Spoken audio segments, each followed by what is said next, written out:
मेरी है, लेकिन जो कुछ हो रहा है उस पर कुछ नहीं बोल पा रहा हूँ। मैं कुछ नहीं बोलूँगा। अगर आप बहुत आग्रह करोगे तो हो सकता है मेरी आंखों से कुछ आंसू तो निकल आए। शब्द मेरे पास नहीं है बस। सर, आप प्रदेश के सबसे दिग्गज नेता हैं। भारतीय जनता पार्टी की स्थापना करने में आपका महत्वपूर्ण योगदान रहा है और पार्टी आज जिस स्थान पर पहुंची है उसमें भी आपका योगदान रहा है। परंतु जो परिस्थितियां प्रदेश में उभरी हैं उसमें कहीं ना कहीं क्या संदेश देना चाहेंगे आप? देखिए, मैं 1951-52 से भारतीय जनसंघ और फिर जनता पार्टी और फिर भारतीय जनता पार्टी में जीवन लगाया। जीवन के 70 वर्ष राजनीति में लगाए और मुझे पार्टी ने, देश ने बहुत कुछ दिया। आज मैं 90 वर्ष की आयु में हूँ। पीछे मुड़कर देखता हूँ, सोचता हूँ 51-52 में हमारी पार्टी के पास क्या था? कुछ भी नहीं था। पुलिस की लाठियां, चुनाव लड़ते थे तो जमानत जब्त होती थी, खबर कहीं लगती नहीं थी। लेकिन उस वक्त मेरी पार्टी के पास 3 चीजें थी। समर्पित कार्यकर्ता, देशभक्ति की विचारधारा और मूल्य आधारित राजनीति। इन 3 बातों के कारण उस वक्त की दुनिया की सबसे छोटी पार्टी को मेरे देश की जनता ने दुनिया की सबसे बड़ी पार्टी बनाया। तो मैं यही कहता हूं, जिस कारण हम यहां पहुंचे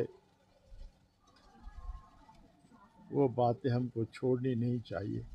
तो सर, परिस्थितियां बदली हैं या पार्टी के सिद्धांत बदल गए? परिस्थितियां तो नहीं बदली। मनुष्य परिस्थितियों को बनाता है, मनुष्य परिस्थितियों को बदलता है। पर मैं कह रहा, जो कुछ हो रहा है इस पर मुझे मत पूछो, कुछ नहीं कहूँगा। शांता जी, बात ऐसी आपने पुरानी बात कही, दौर बदल गए और आज के समय में राजनीति भी बदल गई। आज सिद्धांत खत्म हो गए राजनीति के, आप ये कहना चाह रहे हैं? मैं ये कहना चाहता हूं कि भगवान करे देश की राजनीति में कुछ स्तर आए। मैं हैरान होता हूं, गुलाम देश की राजनीति देश के लिए थी। गुलाम देश की राजनीति देश के लिए थी, लेकिन आज़ाद देश की राजनीति केवल कुर्सी के लिए है, केवल कुर्सी के लिए, देश के लिए नहीं। और इस हवा में मेरी पार्टी भी चल पड़ी, ये मुझे दुख है। मेरी पार्टी को नहीं चलना चाहिए। मैं रहा, सत्ता छोड़ी, सत्ता नहीं छोड़ा। 3.5 साल जेल में रहा,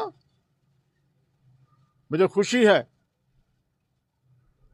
2 बार मुख्यमंत्री रहा, केंद्र में मंत्री रहा, लेकिन सिद्धांत की राजनीति की मैंने।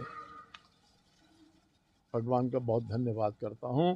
देश में, भारत में, जहां राम मंदिर हमने बना लिया, राम का मंदिर बनाने से कुछ नहीं होगा, राम के आदर्श अपनाने होंगे, सिद्धांत की राजनीति लानी होगी। भगवान करे मेरे देश के सब नेताओं को सद्बुद्धि मिले और ये राजनीति देश के लिए हो, देश के लिए हो। शांता जी, कांग्रेस की वरिष्ठ नेत्री हैं विप्लव ठाकुर, उनका कहना है कि अगर कांग्रेस से बाहर बात की जाए तो जो मुख्यमंत्री हैं वो सबसे उनके पसंदीदा मुख्यमंत्री आप रहे हैं। उनका कहना कि आपने कभी सिद्धांतों से समझौता नहीं किया और आज की जो भाजपा है वो लगातार यही कार्य कर रही है।